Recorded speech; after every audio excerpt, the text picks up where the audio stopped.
Antes da gente iniciar, eu preciso te pedir a sua autorização para a gravação dessa entrevista e o uso desse material na nossa pesquisa. A gente vai fazer um site, compilar as respostas de você e outras pessoas que foram entrevistadas no decorrer. A gente quer reforçar que você vai ter acesso ao resultado final e você pode solicitar a correção no vídeo, se você quiser que a gente tire partes, que adicione partes. Você pode pedir qualquer coisa, tá? Você autoriza a gravação? Autorizo. Você autoriza o uso do material para fim de pesquisa? Sim, pode usar. Primeiro eu preciso saber o seu nome completo. Vera Lúcia Liotino, E a cidade? São Paulo. Você pode contar um pouco pra gente de onde você veio, contar um pouco da sua história de vida, sua origem, família, trajetória de trabalho, o que você achar importante? Eu não fui uma aluna muito boa no ensino médio e no ensino fundamental, mas eu comecei a fazer balé e o balé me levou para a educação, por incrível que pareça. Então eu comecei como professora de balé e depois, me envolvendo com arte, tudo, resolvi fazer letras.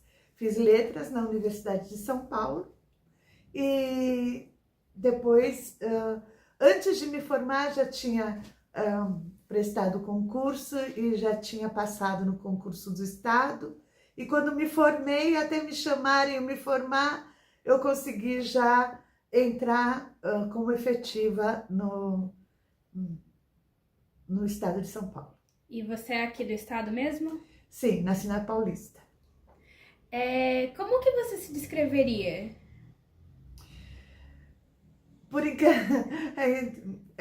Na verdade, eu me descreveria como uma artista que dá aulas, porque eu me sinto, como eu comecei na dança, com teatro, dança e tal, então eu me descrevo mais como uma artista, mas amo dar aula, adoro dar aula e sinto muita falta, me dou bem com os alunos, adoro. Que nível escolar você lecionava durante a pandemia? Durante a pandemia eu estava no ensino fundamental, com ensino fundamental. Eu comecei como coordenadora durante a pandemia, mas depois eu voltei, minha designação foi cessada, porque eu não quis voltar não pude voltar, na verdade, para a escola, por causa de algumas comorbidades. Então foi cessada a minha designação e eu voltei para dar aula, sexto ano. Falando um pouco mais desse tópico da pandemia, para você, quando que a pandemia começou? A pandemia começou, acho que foi em 2018, né? Começou, ou 19. E foi assim uma coisa muito chocante, porque a escola parou e os alunos precisavam ter aula. Eu estava como coordenadora na época, não tinha professor de matemática e houve uma resolução da SEDUC que se não tivesse professor, qualquer um tinha que entrar. Então eu fiquei como coordenadora e professora de matemática durante a pandemia, uma parte da pandemia, e depois quando já começou com revezamento e tal, eu já estava na sala de aula, aí eu voltei para minha aula normal, que era língua portuguesa. E como que foi para você esse primeiro momento da pandemia, essa primeira pausa nas aulas? O que você sentiu quando isso aconteceu? Primeiro, muito problema, porque muitas pessoas não acreditavam na força dessa doença. Havia muitos negacionistas, anti-vacina, inclusive entre os colegas. Então, quando a gente tentava manter a distância ou usar máscara, outro vinha sem máscara e não estava nem aí, dizendo que era uma gripezinha. Então, foi muito difícil mesmo. E quais mudanças foram necessárias e que ferramentas você tinha disponível para adaptar as aulas na frente desse novo contexto? Nós tínhamos, nós usamos o computador e aulas online, né? Só que os alunos não conseguiam acessar, foi muito difícil. Agora, muito diferente do que muitos pensam, existe um preconceito que os professores não sabem usar a tecnologia, na verdade, pelo menos eu não senti isso. Os professores acessaram, sim, os equipamentos, a gente entrava nas lives e a gente conseguia, assim. Os alunos tiveram muita dificuldade, alguns alunos não tinham equipamento, celular com tela quebrada, e não tinha acesso à internet. Para os alunos foi muito difícil. Falando mais sobre exatamente isso, dos alunos, você acha que, por exemplo, durante esse período ocorreram mais ausências, os alunos sumiram, deixaram de participar, o que você acha? Sim, muitos alunos simplesmente pararam. Muitos alunos disseram não consigo, a família disseram depois vê, e assim, reduziu pra caramba o número de alunos na sala de aula, que era virtual no momento, né? E como que foi tanto a sua relação com os alunos, quanto a sua relação com o resto do corpo docente durante esse período? Com os colegas nós fomos bem, eu estava como coordenadora no primeiro momento, com os colegas foi tudo bem, a gente estava entendendo, alguns que negavam a questão da doença e logo quiseram voltar para a sala de aula, mas eram poucos, a maioria deu tudo certo, a gente fez um planejamento rápido para poder suprir a necessidade dos alunos. Foi mais ou menos desse jeito no começo. E sobre os aspectos psicológicos, você sentiu que, tanto com professores, você, alunos, você sentiu um impacto psicológico durante esse período? Nossa, o impacto foi fortíssimo. Foi muito forte, deu uma insegurança. Eu senti nas crianças, assim, um medo. E com os colegas também, muitos idosos entre nós, né? Então, psicologicamente foi terrível, foi muito, muito difícil. Você tem algum momento, uma memória marcante enquanto professora durante a pandemia? Eu tenho uma que é muito importante, que eu considero, né? Porque a gente sempre dá aula com as classes lotadas, 40 alunos, no caso fundamental 35, né? Mas, e sempre uma bagunça, problemas com disciplina.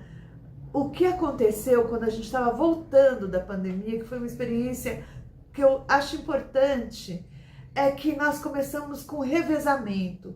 Metade da classe ia num dia e metade da classe ia no outro dia. Por incrível que pareça, apesar de ser metade da turma, o conteúdo foi muito mais, rendeu muito mais. Então, o problema da disciplina foi praticamente deixado a zero e isso daí foi muito importante. Até nós recebemos a visita do secretário na época, não me lembro quem era, mas o secretário de Educação foi na nossa escola. Eu falei, olha, eu e os nossos colegas, né, nós falamos, olha, tá rendendo muito mais com metade da turma, mesmo que seja um dia sim, um dia não, o conteúdo estava indo muito mais acelerado. Foi incrível isso, o que, na minha opinião e dos nossos colegas naquela época, comprova que um dos problemas mais sérios da educação é a superlotação das salas. Isso também fala muito porque escolas particulares, por exemplo, têm turmas muito menores, né? Muito mais fácil. Você sentiu bastante essa diferença de como aconteceu sendo você de escola pública, né? Trabalhando em escola pública. Ah, sim, com certeza. A escola particular já começa que os alunos das escolas particular normalmente têm equipamentos, né? Então eles poderiam acessar as aulas sem problema nenhum, material sem problema nenhum, né? Então isso já era um grande diferencial. E para você, quando que a pandemia terminou? Então, a pandemia terminou quando ela terminou? Bom, quando nós começamos a voltar, todo mundo, a vacinação já começou a atingir todo o público, né? Os estudantes, os professores, todo mundo com vacina, já ficou bem mais fácil, né? Aí, E falando ainda de como você percebeu o tempo durante a pandemia, você acha que você percebeu o tempo passar na pandemia diferente de agora? sim, não passava o tempo. Trabalhar em casa foi angustiante de alguma forma, tá? Eu sou casada com um professor também, meu marido, ele ficou mal, porque ele estava acostumado a sair, e ir para uma escola, para outra, né? E de repente ter que ficar trancado em casa, para ele foi muito difícil, para mim foi um pouco mais fácil, né? Mas isso foi um problema mesmo. E o que você esperava que fosse acontecer naquela época? Você achava que ia ter um fim, a pandemia? O que você achava que ia acontecer? Eu tinha um otimismo, achava que assim que todos fossem vacinados ia melhorar bastante, né? Nossa história prova isso, os indígenas morriam de gripe, né? E assim que conseguiam adquirir resistência, eles se adaptaram. Eu achei isso, mas também um alerta de que outras pandemias podem acontecer e podem vir e que a gente tem que estar preparado, mais preparado dessa vez. Para você, Preparada, desculpa.